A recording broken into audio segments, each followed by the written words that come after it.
Oh, here we go, and we're back after a month-long vacation. A lot of stuff going on. We're back, and we're going to be going hard in the paint for episode 15, our last and final episode of our Bloodborne series. This one's going out to Kyle Smith, who's a big supporter of the Bloodborne series and who's been requesting to see this. So this is for you, Kyle.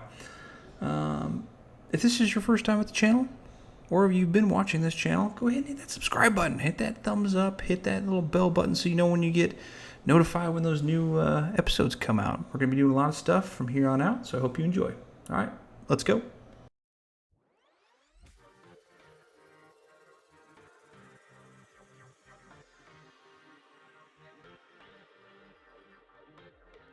All right, as always, the first thing we're going to do is we're going to prep our miniature. And by doing that, we are going to be scraping off all those nasty mold lines. There's a decent amount on this, so if you miss them, just kind of go back with what I'm doing and check to see which ones you missed or what you didn't miss or what you got.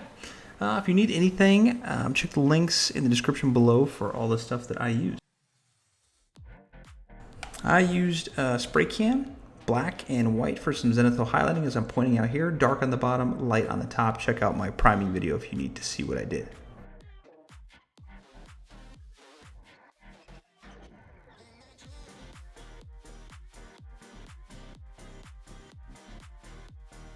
The first color we're going to be using is a little dark gray from Model Color. If you don't have this, take some Mechanica Standard Gray or the darkest gray you got, add some black to it.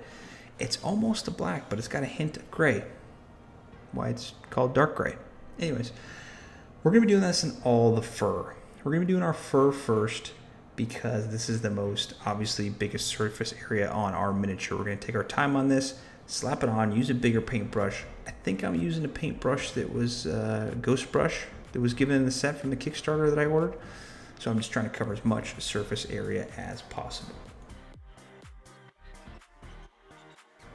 Don't forget to get the fur that is in between our little shirt or whatever this is. I'm sure someone's going to tell me it's some magical being Talberd that belonged to the Church of the Servant or something. I know, I haven't played it yet.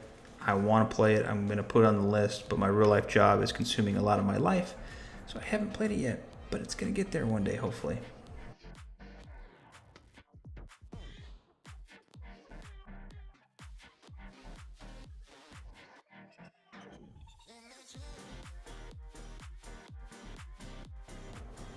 We are then going to do some dry brushing. We're going to do multiple colors in dry brushing, so I'm going to show you how I do it. I have a ghost dry brush that I'm using, and I'm just going to take that and then get 90% of that paint off, all the pigment off, on a piece of paper. I'm going to then dry brush all of the fur with the Dryad Bark. Obviously, if you get some over on anything else, it doesn't matter. That's why we're doing it at this point. There is a method behind my madness.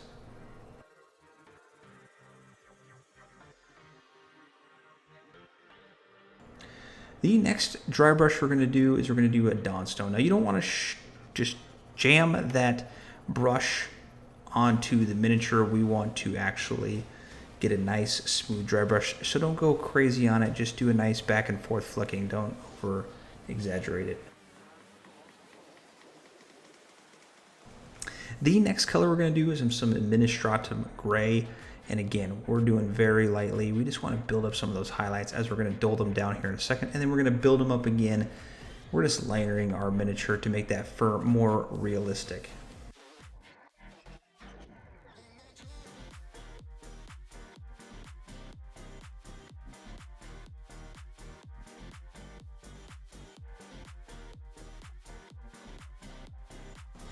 We are going to create our wash, and it's going to be a 50-50 mix of Nulin Oil, obviously, and I'm using a well to put this in, and it's going to be a 50-50 mix, and the other portion is going to be Agrax Earthshade. We're going to mix these together, and it'll make a nice little thing for us.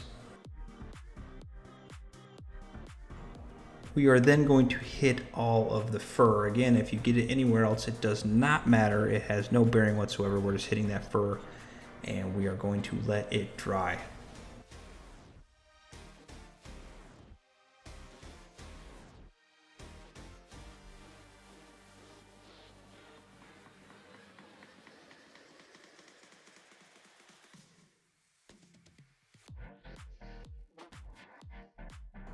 After it is dry, it should look something like this, and then we are going to do a very light dry brush of our Naggaroth Night.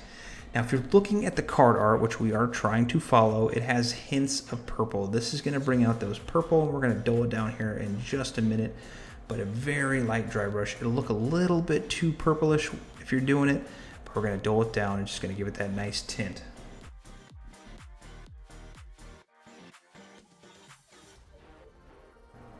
Using the same dry brush that has our purple on it, do not clean it. We don't want any water on it. We don't want any of that crap. We're going to use some Dawnstone. And Dawnstone is going to start covering up that purple that we got, but we're going to do a very light, very easy back and forth strokes of our Dawnstone, and we're going to finish it up with another color here in a second.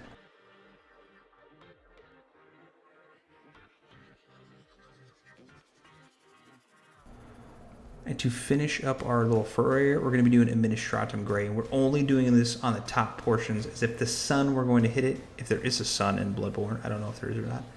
But the top portion of our miniature to bring those highlights up just a little bit more.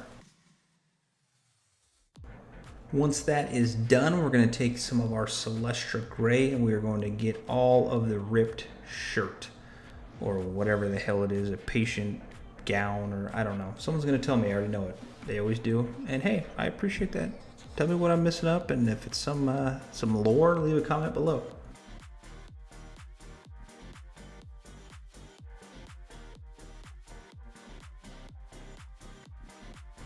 After that is dry, we're going to be doing a 50-50 mix of Celestra Grey and Ulthuan Grey. And we're just hitting little portions of our torn shirt. And just the top portions, little areas that are raised. We're not doing the whole thing because we want kind of that two-tone look.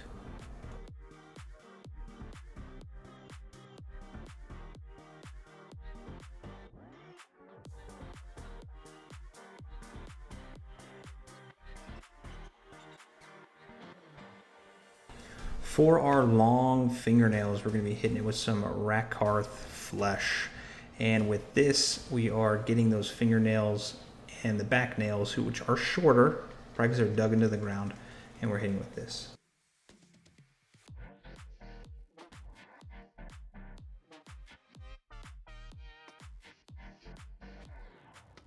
The second color we're going to be using on this is Ushabti Bone. You don't want to hit the whole nail, you want to get about 50% of it. So from about middle down, hit it, and we're going to create those layers of color. And if you're wondering what kind of brush I'm using a Rosemary & Co. size 1 brush for all of this miniature, basically. I love these brushes. No, I'm not sponsored, but I wish I was. And to finish off the base of our nail, we're going to be using Ivory. If you don't have this, use Screaming Skull or something comparable. It's like a light eggshell, off-white color. And we're going to be hitting the bottom portion, about 25% of our nail, just to give it that nice layered effect from lighter to very light. If you have Instagram, take a break. Go over to nerd.nights. We're always posting new stuff now that we're back and off vacation, ready to go. So head over there and check that out. For the teeth inside of our mouth, we're going with Morghast Bone. And just hitting those teeth up. Make sure you get the underside of the teeth. And if you get some on the skin, be careful. Smudge it off real quick with your finger.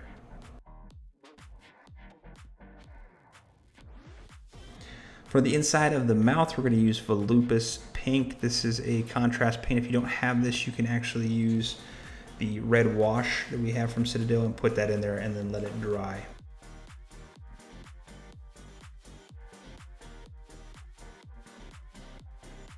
We are then going to use some bottom portion of our teeth with some Ivory, and obviously not the whole portion of the teeth. We want them to look a little yellow and decayed and kind of nasty. So just the bottom portion of our teeth.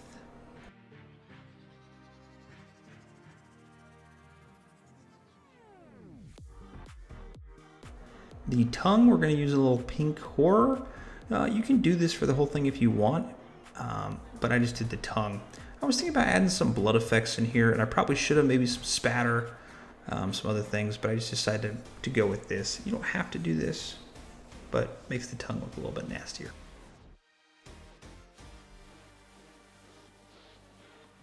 For our eye, you can see the round portion. We're just going to hit that with Mephiston Red. That's going to be the biggest surface area we're going to cover with the reds, and that's going to be just the eyeball.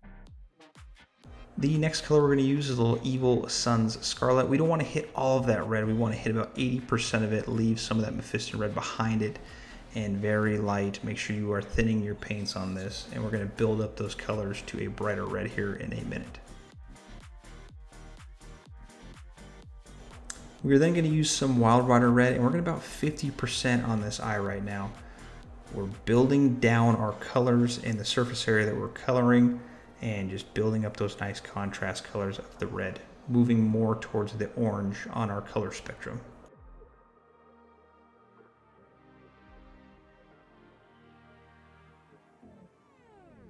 And as if we built up our highlights, we're going to do a small dot of Fire Dragon Bright on the eye. And if you wanted to go a little bit further, take some of that Ivory and just put a tiny, tiny dot inside of the Fire Dragon Bright.